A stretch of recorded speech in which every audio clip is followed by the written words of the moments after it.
Hi, నా పేరు doctor Suryaprakash. ఆయు న్యూరాన్ మల్టీ స్పెషాలిటీ హాస్పిటల్ డైరెక్టర్ని. ఈరోజు నేను మీకు న్యూరోసిస్టీ సర్కోసిస్ అనే ప్రాబ్లం గురించి చెప్తానండి. సో న్యూరోసిస్టీ సర్కోసిస్ అనేది ఎలా ప్రెజెంట్ అవుతుంది, అసలు న్యూరోసిస్టీ సర్కోసిస్ అంటే ఏంటి చెప్తాను. న్యూరోసిస్టీ సర్కోసిస్ అంటే అది ఒక larval form of pig tapeworm వల్ల వస్తుంది. అంటే నులిపురుగులు అంటాం కదా మనకి, అలాగే పందులకు కూడా నులిపురుగులు ఉంటాయి. అవి ఏమైనా ఆ నులిపురుగులు గుడ్లు ఏమైనా మీకు సాయిల్ లో కానీ ఫుడ్ లో కానీ కంటామినేట్ అయినా, లేదంటే ఆ మీట్ తిన్నా కూడా ఈ లార్వా అనేది హ్యూమన్ కి వచ్చే అవకాశం ఉంటుంది. నార్మల్ గా లైఫ్ సైకిల్లో ఏదో ఒక పాయింట్ లో టచ్ అవ్వడం వల్ల మన హ్యూమన్ లోకి ఎంట్రీ అవుతుంది. నార్మల్ గా ఫుడ్ లోంచి స్టమక్ లోంచి ఆ లార్వాల్ ఫార్మ్ ఫుడ్ ఎగ్స్ తో కంటామినేట్ అయితే ఎగ్స్ స్టమక్ లో హ్యాచ్ అయ్యి అవి లార్వల్ ఫార్మ్ లో పేగులు క్రాస్ చేసుకుని బ్రెయిన్ లోకి పాస్ అవుతుందండి. సో అది మజిల్స్ కి వేరే పార్ట్ కూడా వెళ్తుంది, కానీ ఏంటంటే మజిల్స్ కు వెళ్ళినా పెద్ద ప్రాబ్లం ఉండదు. అంటే ఇక్కడ ఉన్న పెయిన్స్ అలా ఉంటుంది, కానీ బ్రెయిన్ కి వెళ్తే మాత్రం చాలా ప్రాబ్లం. సో ఇంకొకటి ఏంటంటే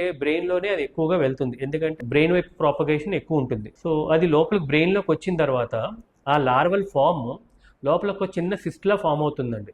దానివల్ల ఏమవుతుందంటే మీకు జనరల్గా ఒక్కొక్కసారి కొంతమంది హెడేక్ లా ప్రెజెంట్ అవ్వచ్చు, హెడేక్ కింద రావచ్చు. లేదు అనుకుంటే ఒక్కొక్కసారి ఫిట్స్ లా కూడా వస్తుందండి. కామన్గా ఎక్కువ మందికి ప్రెజెంట్ అయ్యేది ఫిట్స్ రూపంలో ప్రెజెంట్ అవుతుంది.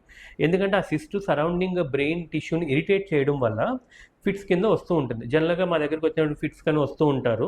స్కాన్ తీయగా మీకు అందులో ఈ న్యూరోసిస్టీ సర్కోసిస్ కనపడుతూ ఉంటుందన్నమాట. సో అందులో దాంట్లో కూడా అవి యాక్టివ్ ఫామ్ ఉంటుంది, అంటే లైవ్ ఫామ్ ఉంటుంది, డెడ్ ఫామ్ ఉంటుంది. యాక్టివ్ ఫామ్ అయితేనే మోర్ డేంజరస్. ఆల్రెడీ కొన్ని క్యాల్సిఫైడ్ లీజన్స్ ఉంటాయండి, అంటే ఆల్మోస్ట్ డెత్ అయిపోయి అది క్యాల్సిఫై అయిపోతుంది లోపల. దానివల్ల పెద్ద ప్రాబ్లం ఉండదు, కానీ అది కూడా ఫిట్స్ అనేది కాజ్ చేస్తూ ఉంటుంది. సో అసలు ఈ న్యూరోసిస్టీ సర్కోసిస్ మనుషులకి ఎలా వస్తుంది? జనరల్గా ఫస్ట్ ఏంటంటే పోర్క్ తినడం వల్ల వస్తుందండి.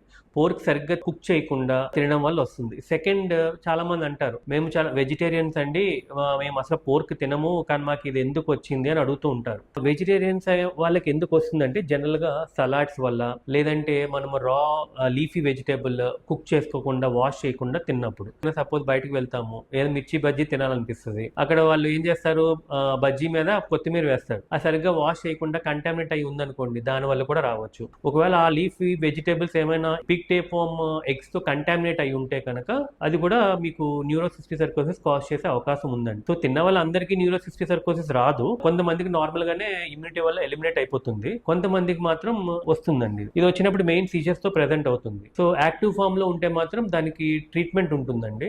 సో ఆ ట్రీట్మెంట్ స్టార్ట్ చేసి ఇస్తాము. సో ఆ ట్రీట్మెంట్ ఇచ్చినప్పుడు ఏంటంటే మెయిన్ ఒకటి కాషియస్ గా ఉండేది ఏంటంటే ఎనాఫైలిక్ రియాక్షన్ ఉంటుంది, అంటే ఎలర్జిక్ రియాక్షన్. ఎప్పుడైతే మీరు లోపల ఉన్న సిస్ట్ ని ఆ వామ్ ని కిల్ చేయడానికి మెడికేషన్ ఇచ్చారో అది బ్రేక్ అయ్యి ఏమైనా ఒక్కొక్కసారి బ్రెయిన్ కి ఎలర్జిక్ రియాక్షన్ కాజ్ చేయొచ్చు. సో అందుకని ఏంటంటే ముందుగా దానికి ప్రైమ్ చేస్తాం, కొన్ని మెడికేషన్స్ ఇచ్చి అవి ఎలర్జిక్ రియాక్షన్ లేకుండా చేసి 1 or 2 days అప్పుడు ట్రీట్మెంట్ టాబ్లెట్ ఫామ్ స్టార్ట్ చేస్తూ ఉంటామండి. ఇదొక ఫామ్. కొన్ని ఏంటంటే చాలా ఎక్కువ ఉంటాయి, అలా ఉన్నప్పుడు కూడా సీజర్స్ అనేది కంట్రోల్ అవ్వకుండా వస్తూ ఉంటాయి. ఎక్కువ ఉండి అన్ని మొత్తం అంతా స్ప్రెడ్ అయి ఉన్నప్పుడు కొంచెం ప్రోగ్నోసిస్ బ్యాడ్ ఉంటుందండి. అదే కాకుండా ఒకవైపే ఉంది అంటే కనుక మనకి మెడికేషన్స్ తో తగ్గకపోతే ఏమైనా సర్జరీ చేసి ఆ పార్ట్ కూడా రిమూవ్ చేయవచ్చు. Thank you.